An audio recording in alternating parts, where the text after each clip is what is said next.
ಒಂದು ಕಂಬಕ್ಕೆ 250 ರೂಪಾಯಿಂದ ಸ್ಟಾರ್ಟ್ ಆಗುತ್ತೆ. ಆಲ್ ಓವರ್ ಕರ್ನಾಟಕ ಊಟ ತಿಂಡಿ ಟ್ರಾವೆಲ್ ಚಾರ್ಜ್ ಎಲ್ಲ ನಮ್ದೇ ಇನ್ಕ್ಲೂಡ್ ಆಗಿರುತ್ತೆ. ಪ್ರಾಪರ್ಟಿ ಓನರ್ ಏನಿದ್ದೀರಾ, ನಾನು ರೈತನ ಮಗಾಗಿ ಸತ್ಯನೇ ಹೇಳ್ತಾ ಇದ್ದೀನಿ. ಕಂತಿ ಬೇಕಾ, ಮೆಶ್ ಬೇಕಾ, ಟಾಟಾದ್ ಬೇಕಾ, ಮೈಕಾನ್ ಬೇಕಾ, ನೀವೇ ಪರ್ಚೇಸ್ ಮಾಡ್ಕೊ ಬನ್ನಿ. ನಾನು ಹೊಲದಲ್ಲಿ ಯಾವ್ದೇ ಡಿಸ್ಟಿಕ್ ಆಗ್ಲಿ, ಕರ್ನಾಟಕದಲ್ಲಿ ಯಾವ್ದೇ ಮೂಲೆ ಆಗ್ಲಿ ನಾನ್ ಬಂದು ಕೆಲಸ ಮಾಡ್ಕೊಡ್ತೀನಿ. ನನಗೆ ಲೇಬರ್ ಕೊಡಿ, ಕೆಲಸ ಮಾಡ್ಕೊಡ್ತೀನಿ. ಒರಿಜಿನಲ್ ಆಗ್ಬೇಕು ಮೆಟೀರಿಯಲ್. ಟಾಟಾದಲ್ಲಿ 3 ತರ ಬರುತ್ತೆ ನಿಮ್ಗೆ. ಜಿಂಕ್ ಕೋಟೆಡ್, ಒಂದು 100 GSM, ಇನ್ನೊಂದು ರಸ್ಟ್ ಪ್ರೂಫ್, 3 ತರ ಬರುತ್ತೆ. ಅದನ್ನ ಫಸ್ಟ್ ತಿಳ್ಕೊಳ್ಳಿ. ಒರಿಜಿನಲ್ ಟಾಟಾ ಏನೈತೆ ಅವ್ನ್ ವಾರಂಟಿ ಕೊಡೋದೇ 10 ವರ್ಷ. 10 ವರ್ಷದ ಮೇಲೆ ಇವರೆಲ್ಲ 15 ವರ್ಷ, 20 ವರ್ಷ, 25 ವರ್ಷ ಇದೆಲ್ಲ ಹೆಂಗ್ ಕೊಡ್ತಾರೆ ಸರ್? ನಾನೇ ಸ್ವಂತವಾಗಿ ಮಾಡ್ತಾ ಇರೋದು. 8 ವರ್ಷದಿಂದ ಮೋಸ ಹೋಗಿದ್ದೀನಿ. ಸ್ಟೀಲ್ ಅಂಗಡಿಗೆ ಹೋದ್ರೆ ನಿಮ್ಗೆ ಮೆಟೀರಿಯಲ್ ಸಿಗುತ್ತಣ್ಣ. ಒಂದು ಒರಿಜಿನಲ್ ಮೆಟೀರಿಯಲ್ ಎಷ್ಟಾಗುತ್ತೆ ಅದು ಒಂದು ಕೊಟೇಶನ್ ಅಲ್ಲೇ ಕೊಡಿಸ್ತೀನಣ್ಣ. 100 ರೂಪಾಯಿ ಕಮ್ಮಿ ಮಾಡ್ತಾ ಇದೀನಿ ಅಂತಂದ್ರೆ ಐಟಮ್ 100ಕ್ಕೆ 70% ಬ್ರಾಂಡೆಡ್ ಕಮ್ಮಿ ಆಗುತ್ತೆ. ನನಗೆ ಕೆಲಸ ಕೊಡಿ ಅಂತ ಹೇಳಲ್ಲ. ಒಂದ್ 4-5 ಕಡೆ ವಿಚಾರಿಸಿ, ಫಸ್ಟ್ ಅಂಗಡಿಗಳು ವಿಚಾರಿಸಿ, 2-3 ಕೊಟೇಶನ್ ಹಾಕ್ಸಿ, ಒಳ್ಳೆ ಟಾಟಾ ಮೆಟೀರಿಯಲ್ ಹುಡುಕಿ ಟಾಟಾನೇ ಹಾಕೋದು ನಾವು. ಇದು ಬಂದು 2.5 ಎಕರೆ ಫ್ಲಾಟ್ ಅದೇ ಎಲ್ಲ ಟಾಟಾನೇ ಮಾಡಿರೋದು. ನಿಮ್ಗೆ ಅಷ್ಟೊಂದು ಜವಾಬ್ದಾರಿ ತಗೊಳಕ್ಕಾಗಿಲ್ಲ ಅಂತಂದ್ರೆ ನಾನು ನಿಮ್ಗೆ ನಿಂತು ಕೆಲಸ ಮಾಡಿಸ್ಕೊಡ್ತೀನಿ.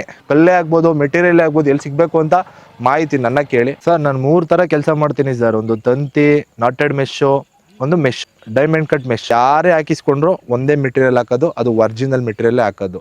ಟಾಟಾ ಅನ್ನೋದೇ ಒರಿಜಿನಲ್. ಟಾಟಾದಲ್ಲಿ 3 ತರ ಬರುತ್ತೆ. ಅದನ್ನ ಯಾವಾಗಲೂ ಹೇಳ್ತಾ ಇರ್ತೀನಿ ನಾನು. ಕಲ್ಲು ನೀವೇ ತಂದ್ಕೊಡಿ, ಮೆಟೀರಿಯಲ್ ನೀವೇ ತಂದ್ಕೊಡಿ, ನಾನು ಲೇಬರ್ ಅಲ್ಲಿ ಕೆಲಸ ಮಾಡ್ಬಿಟ್ಟು ಬರ್ತೀನಿ ಅಣ್ಣ. 250 ರೂಪಾಯಿಂದ ಸ್ಟಾರ್ಟ್. 7 ಅಡಿ ಕಂಬ, 8 ಅಡಿ ಕಂಬ ಆಗಲಿ, 9 ಅಡಿ ಕಂಬ ಆಗಲಿ, 10 ಅಡಿ ಕಂಬ ಆಗಲಿ, ಮೆಶ್ ಆಗಲಿ,